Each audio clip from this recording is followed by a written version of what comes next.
Don't forget. Some things mustn't be forgotten. The shadow hunting me. I must hurry. My name is Daniel. I live in London at Mayfair. What have I done? This is crazy. Don't forget. Don't forget. I must stop him. Focus. My name is... I am Daniel.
Nineteenth of August, 1839. I wish I could ask how much you remember.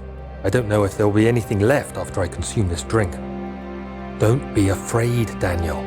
I can't tell you why, but know this. I choose to forget. Try to find comfort and strength in that fact. There is a purpose. You are my final effort to put things right. God willing, the name Alexander of Brandenburg still invokes bitter anger in you. If not, this will sound horrible. Go to the inner sanctum, find Alexander, and kill him. His body is old and weak, and yours, young and strong. He will be no match for you. One last thing. A shadow is following you. It's a living nightmare, breaking down reality. I have tried everything, and there is no way to fight back. You need to escape it as long as you can. Redeem us both, Daniel. Descend into the darkness where Alexander waits and murder him. Your former self, Daniel.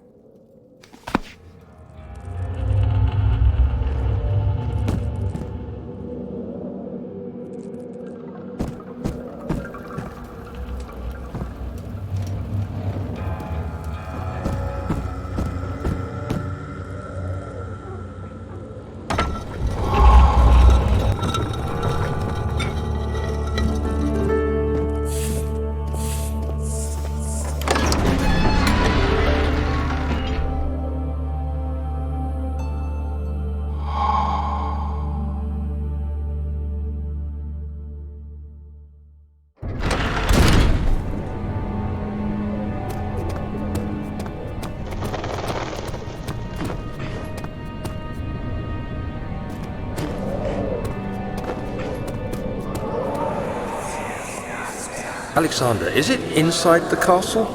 In a manner of speaking. Come, bring the lamp. You've been to the refinery, have you not? I don't believe I have. Is it connected to the... what did you call it? The inner sanctum. My most precious chamber, Daniel. And it lies well beyond the refinery. In fact, it lies beneath the very stone of Brandenburg.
There should be more coop racks. Let me see. And one part Aquaforce.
May 1839.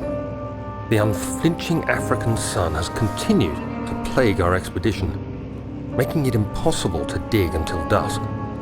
How Professor Herbert managed to find the location in these vast plains of nothingness remains a mystery to me. When I asked him about the tomb again, he told me about the legend of Tin Hanan, the mother of us all. An interesting story in its own right, but I can't help feeling there's more. Later that evening, we uncovered a passage beneath the dunes leading to a sand-covered stone structure. The professor was confident it was the tomb we sought and ordered the others to clear the way late into the dark, cold night. Tomorrow, I shall lead the men into the ancient structure, hoping to reach the burial chamber. No matter what the Professor is keeping from me, the dig should yield something interesting to take back to London and the British Museum.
"17th of May, 1839.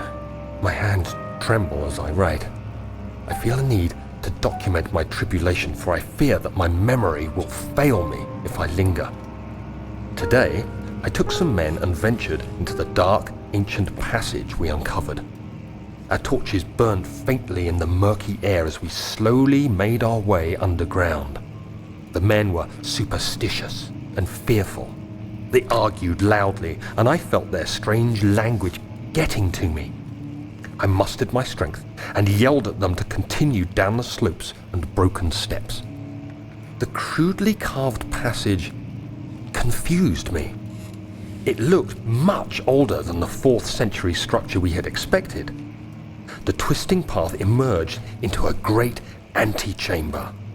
The walls were lined with statues unlike any I'd ever seen. Despite their unearthly quality, I felt a strange familiarity toward them, which haunts me still. At the far end of the chamber, a great slab of stone sealed off whatever lay ahead. I gave the order to raise it, and as I pushed through the narrow space, the heavy stone suddenly dropped, sealing me inside. I was trapped.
castle is old and hasn't been tended to for centuries. When the shadow arrives, it won't take long until things start falling apart. We're just buying time anyway. Let's do what we can. There isn't much to be done about the wars. We should reinforce weak structures. The ground will tremble and there's a risk everything will cave in on us, especially downstairs. Here, and there. Let's get the servants working on it.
May 1839. After pounding the unforgiving stone wall for what seemed like an eternity, I realized it was hopeless. I was trapped. I fell to the ground, gasping for air, trying to focus. That's when I saw a faint blue shimmer. My weakened body was heavy to carry, but I managed to push myself toward the enchanting light. It was waiting for me. Enclosed in dark nothingness, I felt myself drawn to the mystic light. I reached out, closing it in my hands. The faint glow escaped my fingers and began to spark brightly and spirit me away, unlocking alien memories of spiraling towers, endless deserts, and impossible geometry. The next thing I can remember is the grating sound of stone being lifted, the voices of the Arabs pulling me to safety, and grasped firmly in my hands was the broken pieces of a most peculiar relic.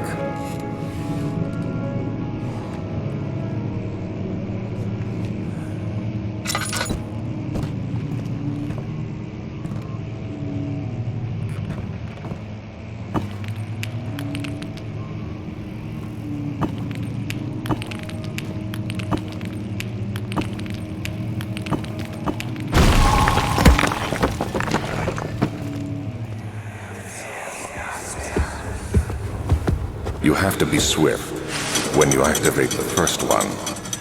You hear that? If it stops, you'll have to start over. Isn't all this a bit excessive? You can never be too careful, Daniel.